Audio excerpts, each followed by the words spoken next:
To suicide ಮಾಡಿದ್ದಾರೆ. 16 tablet ಇನ್ನೂ ತಗೊಂಡಿದ್ದಾರೆ. ಈಗ ನಾನು ಡೀಟೇಲ್ಸ್ ಮೆಂಟಲಿ ಫಿಟ್ ಇಲ್ಲ. ಸ್ವಲ್ಪ ಅಕ್ಕಿ ಹೇಳಿದ್ದಾರೆ ನನಗೆ. ಹಾಸ್ಪಿಟಲ್ ತುಂಬ ಹರಾಸ್ಮೆಂಟ್ ಮಾಡಿದ್ದಾರೆ. ಅವ್ರದ್ದು ಹೆಸರು ಹೇಳಿದ್ದಾರೆ ಮುಜಾಹಿದ್ ಅಂತ, ಮತ್ತು ಇಬ್ಬರು ಮಗುದು ಹೆಸರು 6 ಮಂತ್ಲಿಂದ ಹರಾಸ್ಮೆಂಟ್ ಮಾಡಿದ್ದಾರೆ. ಮತ್ತು ಸ್ವಲ್ಪ ಜನ ಟಿವಿ ಮೀಡಿಯಾ ಯೂಟ್ಯೂಬರು ಅವರು ಆಲ್ಸೋ ಅಕ್ಕಿಗೆ ಹರಾಸ್ಮೆಂಟ್ ಮಾಡಿದ್ದಾರೆ.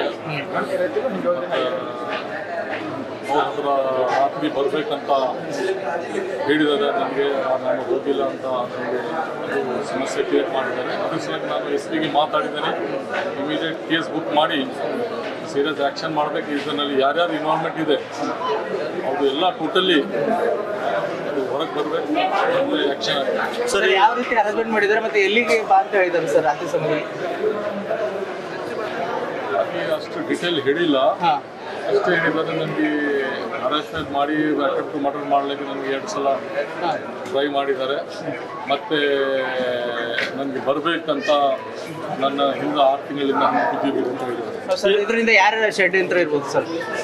ಅದೇ ಎಂಕ್ವೈರಿನಲ್ಲಿ ಬಂದ್ಬಿಡ್ತೈತೆ. ಆ ಎಂಕ್ವೈರಿ ಪೊಲೀಸವ್ರು ಮಾಡ್ಲತ್ತಾರೆ.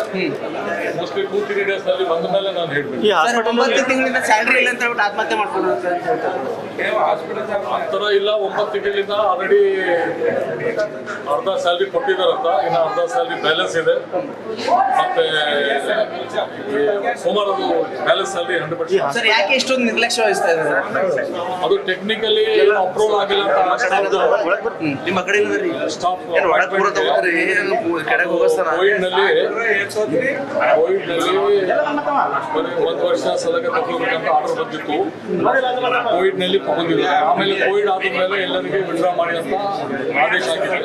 ಅದರಿಂದ ವಿಡ್ರಾ ಮಾಡಿದ್ದಾರೆ. ವಿಡ್ರಾ ಮಾಡಿದ್ರು ಕಂಟಿನ್ಯೂ ಆಗಿ ಜಾಬ್ ಮಾಡಿದ್ದಾರೆ. ಯಾಕಂದ್ರೆ ಬಡವರು ಇವರಂತ ಹಂಗೆ ಡೈರೆಕ್ಟರ್ ಅವರು ಇಟ್ಟಿದ್ದಾರಂತೆ.